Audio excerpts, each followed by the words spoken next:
अस्सलाम वालेकुम, मेरा नाम डॉक्टर मोहम्मद अरसलान चौधरी है। मैं न्यूरो फिजिशियन हूँ। हमने माइग्रेन हेडेक की ट्रीटमेंट के बारे में बात की थी।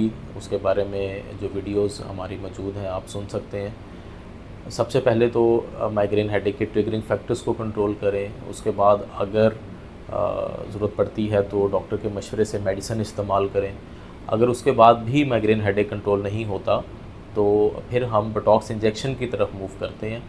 उससे माइग्रेन हेडेक बेहतर हो जाता है। उसके बारे में तफसील से बात करें तो एक ऐसा इंजेक्शन है जो हम मुख्तलिफ़ हिस्सों में फ्रंट पे, साइड पे, बैक पे तकरीबन 40 पॉइंट्स ऐसे हैं जिनमें हम ये बोटॉक्स इंजेक्शन लगाते हैं। बोटॉक्स इंजेक्शन को हम 30 गॉज की नीडल से लगाते हैं। उससे कुछ पेन होता है लेकिन वो बेरेबल या काबिल बर्दाश्त होता है। उससे इम्प्रूवमेंट चंद महीने मुमकिन तौर पे 3 से 4 महीने के लिए आ जाती है और हो सकता है कि इस दौरान आपको माइग्रेन की मेडिसिन इस्तेमाल ना करनी पड़े।